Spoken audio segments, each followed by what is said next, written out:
Hi friends, welcome to my channel spicy sugar. ഇന്ന് ഞാനിവിടെ ഒരു ക്യാരറ്റ് കേക്ക് ഉണ്ടാക്കുന്ന റെസിപ്പിയുമായിട്ടാണ് എത്തിയിരിക്കുന്നത്. അതിനുവേണ്ടി ഞാനൊരു വലിയ ക്യാരറ്റ് എടുത്തിട്ടുണ്ട്. അതൊന്ന് വട്ടത്തിൽ അരിഞ്ഞിട്ട് മിക്സിയുടെ ജാറിലിട്ടൊന്ന് ക്രഷ് ചെയ്തെടുത്തിട്ടുണ്ട്. പിന്നീട് ഞാനൊരു 3/4 ഗ്ലാസ് പഞ്ചസാര എടുത്ത് പൊടിച്ച് മാറ്റി ഒരു പാത്രത്തിലേക്ക് വെച്ചിട്ടുണ്ട്.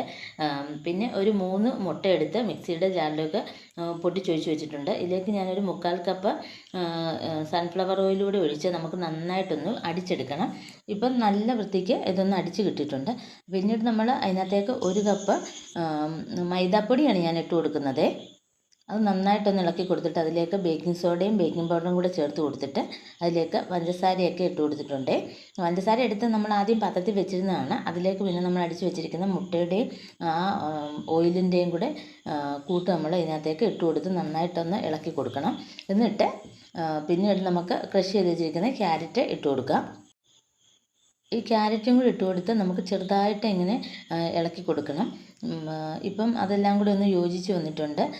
ഇതിലേക്ക് നമ്മൾ baking powder, baking soda, 3/4 cup പഞ്ചസാര, പിന്നെ 3/4 കപ്പ് ഓയിൽ എന്നിവയാണ് ചേർത്തേക്കുന്നത്.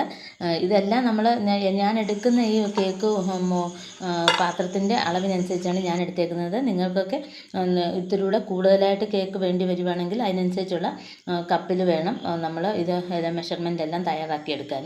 ഇതിപ്പോൾ ഞാൻ എടുത്തേക്കുന്ന ആ കേക്ക് കൂട്ടിൻ്റെ തട്ടിനനുസരിച്ചുള്ള അളവേ ഞാൻ എടുത്തിട്ടുള്ളൂ.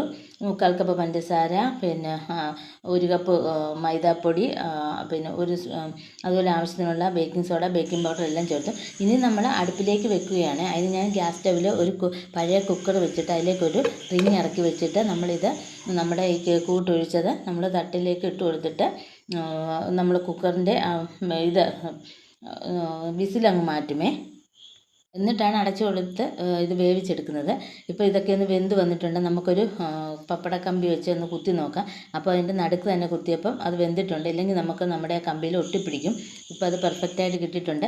ഇത് നമ്മൾ 3/4 മണിക്കൂറാണ് ഞാനിത് ഇത് കൊടുത്തത്, എന്താ പറയുക, തീ കൊടുത്തേക്കുന്നത്, ഗ്യാസ് ബർണർ കത്തിച്ച് വെച്ചേക്കുന്നത്. ഞാൻ സിം തീയിൽ ആദ്യം ഹൈ ഫ്ലെയിമിൽ ഒരു 1/2 മിനിറ്റ് വെച്ചിട്ട് പിന്നെ ഒരു 3/4 മണിക്കൂർ സിം തീയിൽ വെച്ചാണ് നമ്മൾ ഇത് തയ്യാറാക്കി എടുത്തേക്കുന്നത്. ഈ ക്യാരറ്റ് കേക്ക് എല്ലാവരും ഒന്ന് ഉണ്ടാക്കി നോക്കണേ, അടിപൊളിയാണ്. സ്പോഞ്ച് പോലെ ഇരിക്കുന്നുണ്ട്. നല്ല പെർഫെക്റ്റായിട്ട് എനിക്ക് ക്യാരറ്റ് കേക്ക് കിട്ടിയിട്ടുണ്ട്. ഇതെല്ലാവരും ഒന്ന് തയ്യാറാക്കി നോക്കുക, അടിപൊളിയാണേ. കണ്ടില്ലേ, നമ്മൾ കടയിൽ നിന്നൊക്കെ മേടിക്കുന്ന ക്യാരറ്റ് കേക്ക്, നമ്മൾ എലൈറ്റിൻ്റെയൊക്കെ ക്യാരറ്റ് കേക്ക് കണ്ടിട്ടില്ലേ, അതുപോലെ ടേസ്റ്റിയാണ്. നമ്മൾ ഹോം മെയ്ഡായിട്ട് ഇതൊന്ന് കേക്ക് റെസിപ്പി ഒന്ന് എല്ലാവരും നോക്കണം. എന്നോട് എൻ്റെ ഫ്രണ്ട്സൊക്കെ പറയും, നീ എന്താ കേക്കൊന്നും ഉണ്ടാക്കും, എനിക്ക് നേരത്തെ ഒരു യൂട്യൂബ് ചാനലുണ്ടായിരുന്നേ. അതിൽ ഞാൻ കൂടുതലും കേക്കൊക്കെ